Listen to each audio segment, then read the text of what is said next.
right. Obviously, it's a new week, and we all get a fresh start. It is, we're not going to be a team that we're going to fight our butts off to not be a team that lets our frustrations or our disappointment of last weekend impact this one. And so this is a huge week here. Obviously, family weekend is always a big deal on campus here. It's a red out cancer awareness game, supporting the Jenny Clements Cancer Center here. And I think it's a cool thing to recognize that. I'm sure we have a few that have been affected by cancer on our team, but I know currently Quali Conley's mother, Renisha, is in her second bout with breast cancer. And so this is something that we're talking about as a team that I think is really impactful. I want to thank our fans last weekend. I thought they were fantastic. Just showing out like that. I thought the Zona Zoo was amazing. It's awesome just to see the student population support this team the way they do. And I think there's still a lot for us to be excited about. We have 5 games left, and that's a lot of football. And that's what we're going to focus on, is what can we do right now to give us a chance to move forward together that gives us the best chance to play good football and have a chance to win on Saturdays. All right, we'll start with Justin. So the guys who came back, there was a togetherness, and it seemed like there was like a genuine joy for playing the game of football. The last 2 weeks that hasn't really seemed the case. Do you feel like they've lost that joy? And how do you get that back? I don't think that's reflected in how we practice and how they are when they're around each other. I think, when you don't get the outcome you want, there's going to be disappointment there. But I think the important thing is, whether you win or you lose, you got to flush that thing in 24 hours and get back ready to go for the next one, because there's another big-time opponent coming your way. So I don't think that's the case, but I do think when you lose a game that there's obviously going to be frustration. Brian? Considering the number of injuries that have been stacking up, particularly on defense, is there any discussion of trying to limit the amount of use of some of those guys on special teams? We saw Dalton taking back that kickoff and just other guys. Is there any talk of doing that? Yeah. So that's that's a fine line, right? Because you want to have your best players on the field at all times, and but like after that first one, we took Dalton out. You know what I mean? So we made that decision in game. I do think it's important that I let y'all know. Jacob is going to be out for the season, and so is Rhino. And so just so you guys have a heads up on that, it's unfortunate how those things happened, but this is a situation where, you always say next guy up, but somebody has to pick up the flag, and somebody has to get ready to go. And we're counting on each other to get, what we do collectively and how we play, and give us a chance to play clean football on Saturday in terms of what we choose to do schematically. David? Coach, quarterback has been missing high, Noah, on some passes. Obviously, there's some instances where he's getting hit, but for the flat-footed ones where he's missing high, what are you seeing in the technique there? I think sometimes when you do that, you overstride. So you're kind of winding up to try and generate power, and you overstride and your hips sink, and then that ball sails on you. And I do think there is a part of that where some of the protection stuff has been hard on him if you combine the pressures and the sacks, and that's something that Big Josh and our offensive line are working really hard to fix. Just to follow on the special teams question, is there a mix in your philosophy of how many starters you like to have on your special teams units versus 2s or 3s? I think that varies team by team that I've been a part of. I've had situations where I've had all starters on 2 of the 4. It just depends on how effective can we be covering kicks or returning kicks or blocking kicks with the people that are out there. So it just depends on kind of what that, kind of that toughness piece, that part of your football team that is kind of just getting started in their college football journey. And those special teams are so valuable for them because they get to feel the speed of the game and all those things. They're either defending space or you're attacking space, and that's football. So I think those are also great learning situations for a lot of our younger players too. Jen, in the back. After the game on Saturday, you said that the loss was 100% on you. You need to coach better. Are there any specific adjustments you're making in your approach to coaching this team?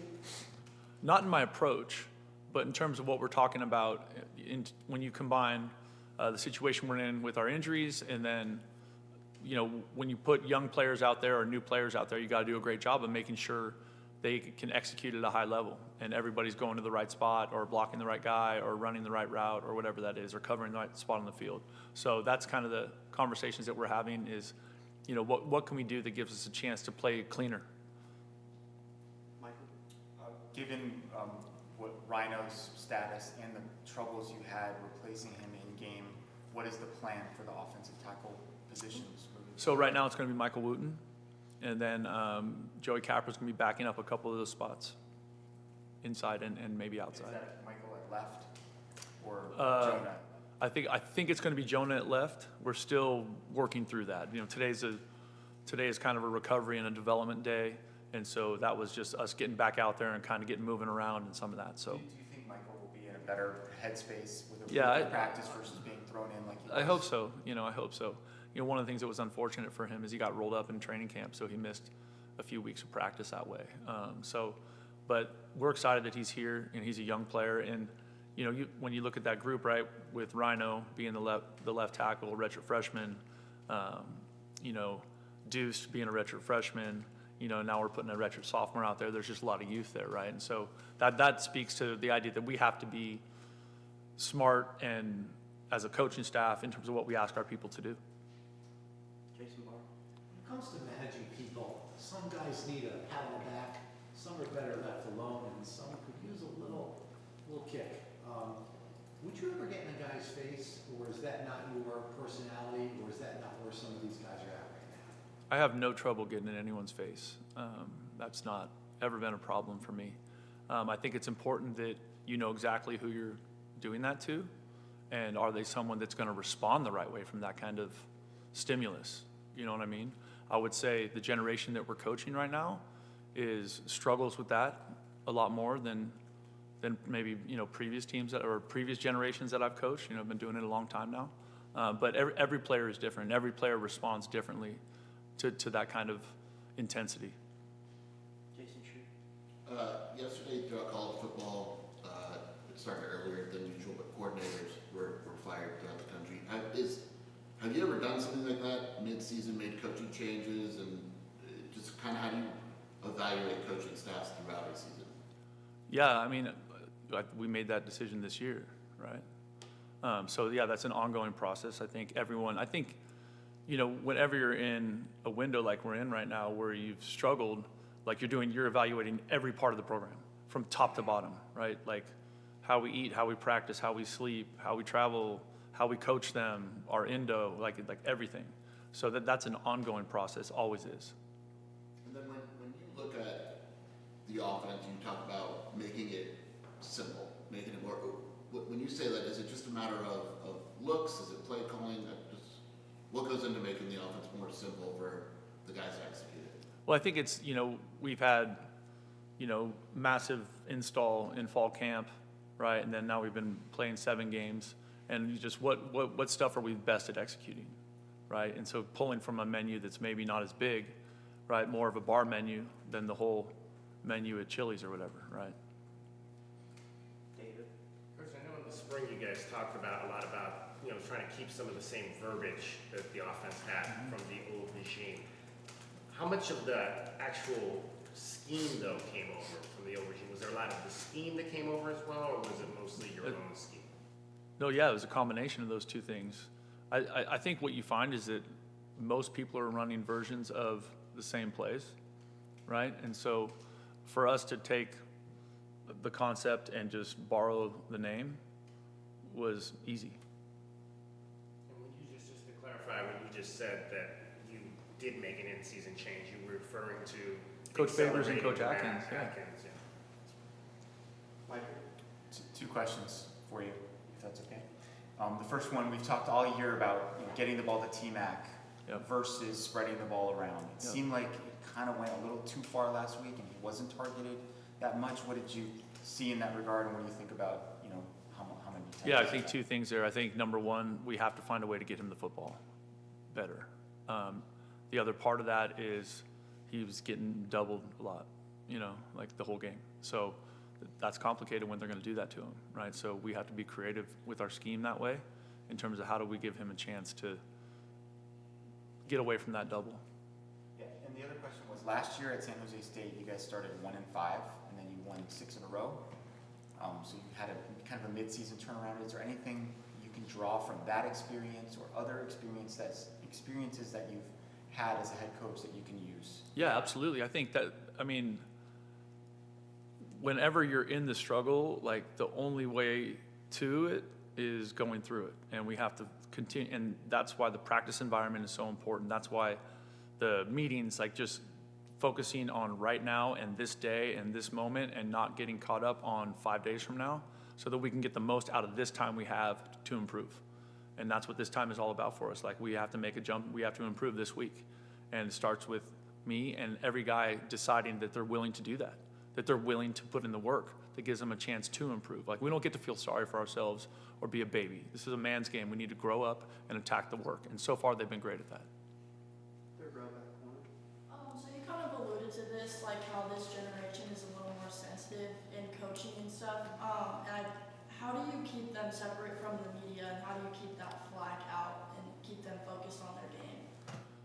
What's your message to them? My message, a lot of times we just talk about what we control, Yeah. right? And we don't control social media, the media, like any of those things, right? And so, like, everyone in the media has a job to do, and they got to do their job to the best of their ability, the same way they got to do their job as a football player or as a football coach or as a trainer or whatever, right? So, like, for us, it's like, what do we control? And we're going to focus on that.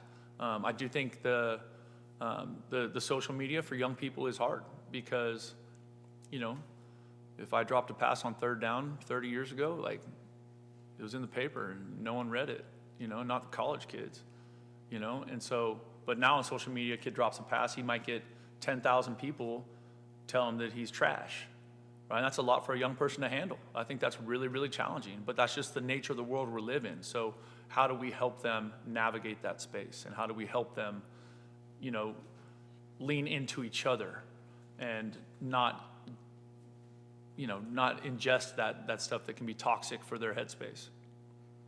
Joseph. So you commented on Rhino and Manu. What's the plan for Maldonado moving forward? So we don't know that yet. He's going to need surgery. So we're waiting for the swelling to go down and that. And then just looking at the secondary, how do you evaluate that group, and what did you think about Jack Luttrell getting a couple picks? Oh, I thought that was fantastic, right? Like that's a great example of picking up the flag, right? He hadn't played a lot, and we were talking about the special teams earlier. Jack started to get back into, kind of got switched back on in the kicking game, which was awesome. So he's been playing the last few weeks in the kicking game. All of a sudden, he's lining up at free safety, and he makes some huge plays in that game. And so I was encouraged by that play. I think, tomorrow you can talk to Coach Aquina about some of that stuff, or whenever it is, Wednesday. But, I think he felt like we felt like as a defense that there were some good moments there with that secondary, considering the lack of experience that was on the field. Jason. Kamu went down last game without, I don't know if you can give us more about his status, but should he not be able to play, who's the backup at that point? So I think he'll be back. You know what I mean? I think he'll be back. But it'll be Tay, and then it'll depend on what we end up doing with the secondary pieces and the linebacking core. And then how do you deal with increasing pressure? I mean, even if you win games, there's pressure to win the next game, and if you lose, there's pressure. How do you deal with that and make sure that doesn't get too heavy on the team? Again, that's a little bit like my comment over here. Like, we don't control that. You know what I mean? And so the best teams I've ever been a part of did a fantastic job of leaning on each other and turning in when it was good or bad, right? And finding ways to move forward together. And I think that's what's really important, is that the team, every player, every coach, everybody that is part of our program continues to lean into each other, whether we win or lose. Because you're right, as you go, but that's the nature of football, right? The pressure mounts the later in the season you get. And so can we lean into each other, and can we do the best job we can managing that, right? Like, not letting that be something that is, a distraction, or something that is, for some people, suffocating. Brian. I'm assuming there's still no update on Chikori. You haven't heard anything from that? As soon as I know, I'll tell you. And is there Yeah. Are you anticipating one No, before the season? I don't know. I don't know. Are there going to be any pink elements to the uniform or anything like that? Because Yes, I believe we have some sort of accessories that are available to the guys. I don't know if it's wristbands or shoelaces or whatever. I don't know. Okay, not the jersey or anything like No. that? No. Any more questions for Coach? Jason? Just general thoughts on what you see in West Virginia. Well, that's a good football team. You know, I know they had a tough one last week, but I think, you know, these guys have played really good football. You saw when they went out and got after Oklahoma State a couple weeks ago. And, I say it a lot with you all, and with our team, like every week in this conference, if you don't show up ready to play, you know, someone's going to get after you. And I think every game is like that in this conference. Every game is a battle.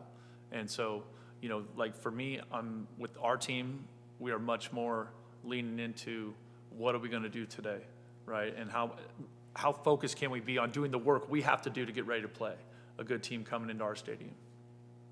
Go Justin and go Jason. So last week you talked about protecting Noah Fafita. How do you go about doing that? You can add people to the protection, right, which takes people out of the route. You know, like some of that, we can have a little bit more play action. You know, there's RPO, pocket movement, like all those kind of things. Jason Barr? Yeah, we're not sure yet if quality is going to be made available tomorrow, but what you mentioned earlier, what does that say that for somebody to have to, go through a season, football's tough enough, being a student athlete, and also having that, how has he been through the process? Did you know anything more about that? So obviously we know a lot about quality because he came from San Jose State. He's an incredible young man. He's a super hard worker. Everyone on the team likes him. His mom's amazing. She comes out every week and braids his hair before the game. It's just a cool ritual that they have. And so I get to see her every Saturday morning or at the hotel, after our meetings are done, or not Saturday, Friday night, sorry. But they have a really cool relationship. They have a great family. And so they are leaning on each other when they're going through a really tough time. And as a coaching staff, with between all of us, but really Coach Carter and myself, we're checking in with them quite frequently because I know that's a challenging thing for anybody. All right, that's our time. Thank you all. Thank you.